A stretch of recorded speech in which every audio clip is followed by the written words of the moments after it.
In today's science lesson, we will learn how to use a wire, a battery, and an incandescent light bulb to make a closed circuit. Now, in this example, you see I have a dry cell battery and an incandescent light bulb. Now we're going to try to light the bulb by using the battery. There's nothing that happens. So were we able to light the bulb? No.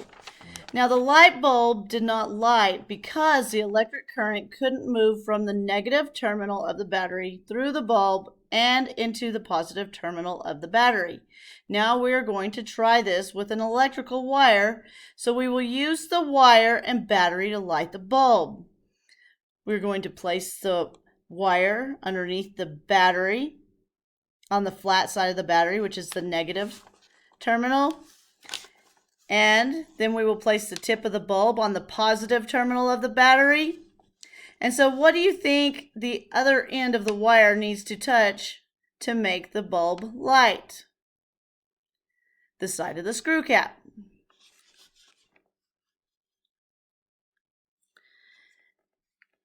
Yep. So what happened now? The bulb lit. The electrons in this closed circuit are moving from the negative terminal of the battery through the wire into the screw cap of the bulb, up through one of the lead wires, through the filament, down the other lead wire, through the tip of the bulb, and into the positive terminal of the battery. Now, we're going to try moving the tip of the bulb onto the metal around the positive terminal of the battery. And what happens? Well, the bulb lights up again. So now we are going to try moving the tip of the bulb to the plastic coating on the side of the battery, which may be a little bit hard to see here. But do you see anything happening? Nope. The bulb, once again, on this example, did not light. So the plastic coating acts as a insulator. Yes, insulator. So now turn the bulb and place the side of the screw cap on the positive terminal. So what do you think the other end of the wire needs to touch to make the bulb light? We turned it on its side. The positive point of the battery, of the bulb. Okay, so once again, how are the electrons moving in this closed circuit? From the negative terminal of the battery through the wire into the tip of the bulb, through one of the lead wires, through the filament, down the other lead wire, through the side of the screw cap, and into the positive terminal of the battery. Now, we're going to just try some different ways to try to get the bulb to light. So watch as we demonstrate a few different examples that we have for you.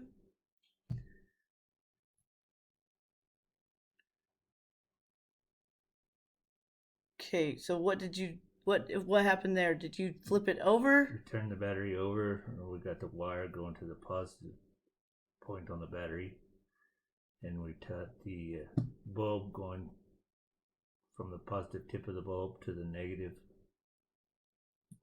on the battery, and we put the wire to the side of the bulb, the screw cap, and it's still lit, and it still lights. Yes. Okay. Then we can do the same thing by turning the bulb on the side of the screw cap, going to the negative part, and taking the wire and putting it to the... Can you turn your fingers a little? There you go. Okay, so that still lights too? Yep. Still a complete circuit. Okay.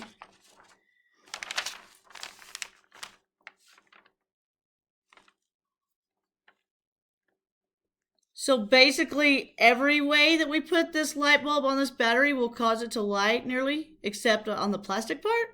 No, negative.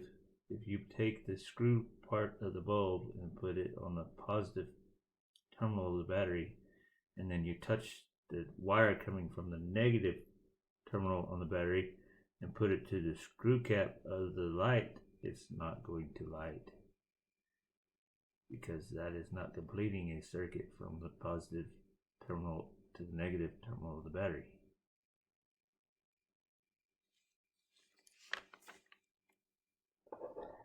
So we just wanted to show you how you can have different applications, different types of bulbs, and different types of batteries to create a circuit and light up different bulbs.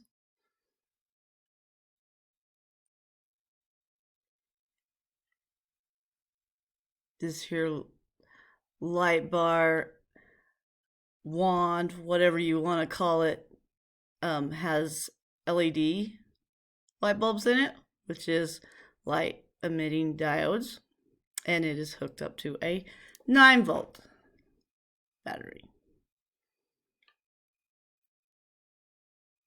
So here we have different types of insulators. Insulators are devices that do not allow electricity to flow through them. These are just some different insulators off of different overhead applications. You might have seen some of these, like this one here. On the power lines you see around town and around, well, next to the road. This one here is definitely a modern day insulator. Very large for high voltage wires. These here insulators are off of off of an overhead power line, but it's a very much smaller line, and these are very old, as you can tell. They don't make these anymore. How does the wire hook onto them? The wire hooks onto them right here. They take and have a clip that goes around the wire and the insulator like that. The big one I showed you right here, the wire simply just lays across it like this.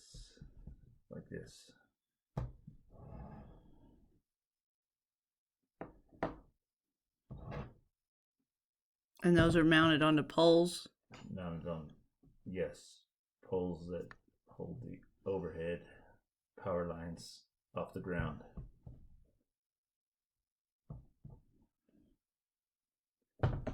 This one is also mounted to an overhead power line, but it is for the grounding cable on the overhead power line. It's not near as much insulation material as there is in this one versus this one, because the cable this one insulates does not have any power going through it.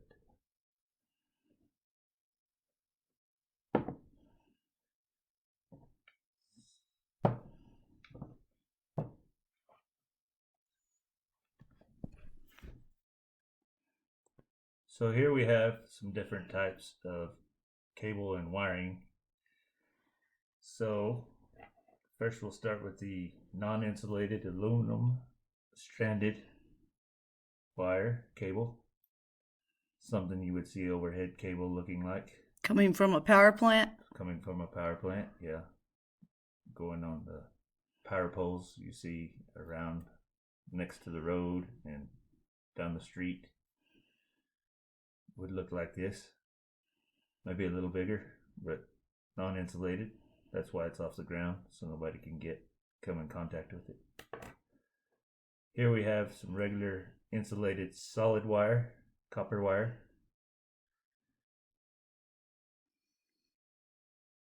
Insulated with the red insulation. Nylon, or not nylon, but plastic coated rubber insulated. Then we have a 2-strand non-insulated copper wire. And what's that for? For grounding purposes. Okay. Non-insulated is always for grounding purposes unless it's off the ground on top of a pole. Then we have a copper conductor with the insulation around the outside, fairly good size. This would be for like a battery cable on your vehicle, coming from your battery that starts your vehicle. Here we have a little bigger piece of strand, a solid strand of copper. This would be something you would find in the house, in your house wiring, that goes to your electrical outlets and your light sockets for your lights in your house. Here we have some pretty good size cable here that's insulated with two layers of insulation. It's copper conductors, stranded copper conductor.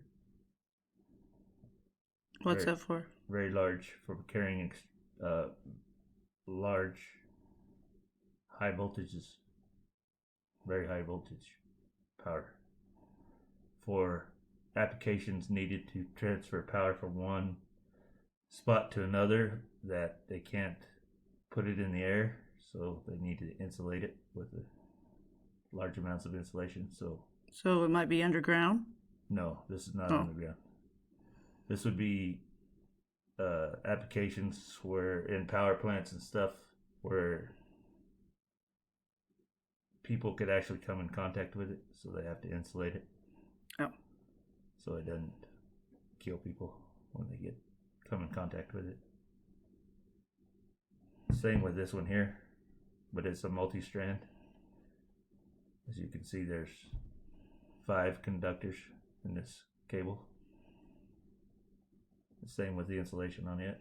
I want to keep people from coming in contact with the conductors, with the copper. Here we have a mini multi-strand, multi-conductor cable. This is what it looks like if you was to strip the gray off of it, like this here. Then you have, I'm not going to count them all, but that's how many conductors there is in this cable. It's a lot. And what's the green one for? The green one is for your ground, or your neutral, or your ground. Ground and neutral.